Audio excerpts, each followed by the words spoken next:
Hey there, friends and enemies, JoPaWrites here again, and today I wanted to bring you guys a Rift tutorial. Now, this game mode came back from Destiny 1 into Destiny 2 with some changes, and I wanted to go over why I think people are making a lot of mistakes and things you can improve to help your team with Rift, because not only will it be around for this Iron Banner, but the second Iron Banner of Season of the Hunted as well. Let's go through the gameplay. I'm going to talk about the positive, negatives, all that kind of good stuff, what I think people can improve upon, and where some mistakes happen, especially when you're playing with randoms, say you're solo queuing or even duo queuing. So let's get into the gameplay and see what it's all about. Now, this first clip is a last second run. You can see there's only 50 seconds left, so there's a little sense of urgency. We're tied, and I'm obviously moving away from where the enemies last saw the spark. But what happens is a lot of times teams will focus on that location where they saw the spark, and they will kind of hover around it and not pay attention to the rest of the map. Now here I use my air dodge on Warlock in order to make sure I don't get hit before jumping in. That is huge, and something I use regular dodge. I use Titan shoulder charge, I'd use air dodge, all that kind of good stuff. Now here, revives are so important. The revive timer is really long, especially here in the middle of the map. You can wait 10 seconds, and not only the 10 seconds of the respawn timer, but also the time it takes from your teammates to get from the spawn into where your team is at. See, the rest of my team goes up the center, and the whole other team is focused on where my teammates were. So they pushed into the center. They weren't even looking to the right where I was coming from, and I was able to dunk freely, get a couple kills with it as well. And that's something that oftentimes I see. You try to brute force it right down the center and go where your entire team is, and oftentimes what will happen is everyone is focused on that. There'll be a bunch of grenade and ability spam, and you really need to kind of go around the side, maybe go with one other teammate to help clear the way. But if you see everyone's distracted, that's your time to jump in. And oftentimes what you'll see is teams will hard focus one lane, and you'll have other routes available pretty easily. Now, this next clip is us defending the start. Now, this is a little bit of a problem because I'm defending too far back, right? I'm lucky that I'm able to knock them back there. You want to defend a little farther up, because what ends up happening is someone has blink on or dodge, and you're unable to kill them. Obviously, they get the dunk, and you're not able to stop them. Here's another instance where I'm pushing up right away. Now, you kind of want to let your team reset a little bit, but I went up to the left because I felt like I could get around the team, and I was able to dunk to tie the match. But that's another thing that I like to talk about when I'm playing Rift with people, is that when you're changing from defending to attack, if they're pushing hard into your spawn and you kill the spark runner and are able to grab the spark, you're then able to transition into a counterattack really, really fast. You might catch the enemy off guard before they're able to get back, because a lot of them are getting positioned to help defend their spark runner. Just something to keep in mind. This one, I think, yeah, I'm flanking around. I'm defending the runner. So one of my teammates has a runner, the ball, and I was trying to clear a path from him. Unfortunately, it didn't work.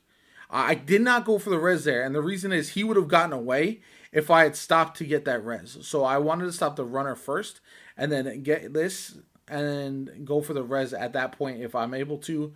My teammate is there to cover me. Again, the team is in the middle, and they're setting the foundation as I go around and try to get the dunk. See, look at the enemy not even looking at me there, and I'm able to go in and dunk freely. Again, all about flanks, learning the map and angles you can get in and dunk without the team being aware. But it all starts with defense, right? This is a good example of the spark is just charging, right? So I'm going in and I'm clearing from the side because none of the enemies are looking at me, and I'm able to get a bunch of kills right from the jump, get a revive potentially. And the nice thing is here, I'm clearing the area for my team, so I'm trying to let them be the spark runner, and one of them does grab the spark, and now I've cleared out so much of this space that they're able to move up pretty freely. As they grab this, I am going to reposition here And yeah, we're able to get this pretty easily after clearing out the zone. And that's one of the huge things is that I feel like oftentimes people will just try to push regardless of what else they see around them, as far as like where the defense is, which angles to cover, all that kind of good stuff. Again, go right for the spark runner, knock him out, and then try to counterattack quickly. This is an instance my teammate just popped super next to me. I am going to slow down just a little bit, let him go first. He's going to be the focus of all the enemy's gunplay, and then I can just slide right in, use my shoulder charge, get the dunk. He got a bunch of kills there. So either they focus on me and as the runner, and I'm able to stop them, or they focus on my teammate and he's able to kill them with the super. Now here I'm trying to clear a path for my teammate. And he, unfortunately, he didn't wait for me. You saw that? He did not wait for me to clear the path. He was ahead of me, but I was able to clear them afterwards, get the dunk, and be there in a good position to follow up.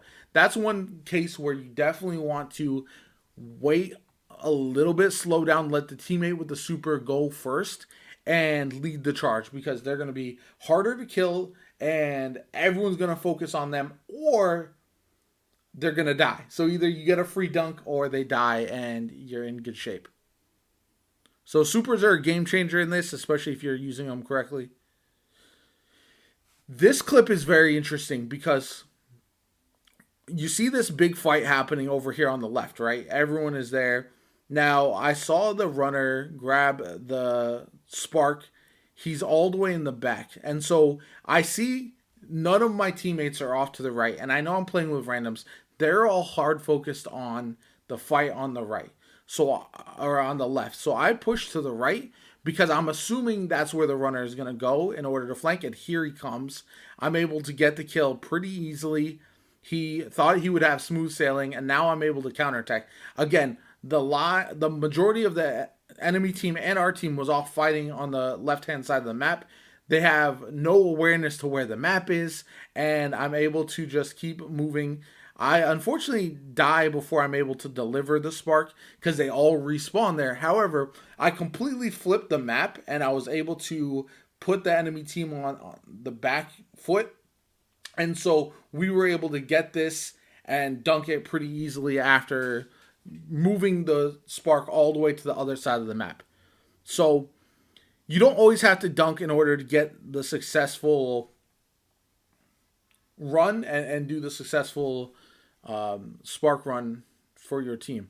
Now there, I get a revive, absolutely huge, because now look, now they have 10 seconds on that person right there, and they're at a huge disadvantage because we have just cleared the entire space. We've gotten some reses so we can help defend the teammate as well, and we have extra people in order to do that. Now, some other things to keep in mind, some other tips and tricks. So when you're defending, you don't want to be sitting on your rift.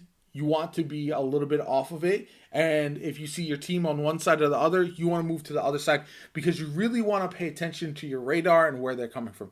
That's another reason you don't want to be hard ADS all the time, because what's going to happen is you're going to be ADS. You're not going to see the team coming from your side and able to take you out or dunk behind you without you even understanding what's happening. I've seen that too many times. You saw in the gameplay, I was able to jump right over people's heads because they're not looking at their minimap. You can see your spark runner on the minimap at all times.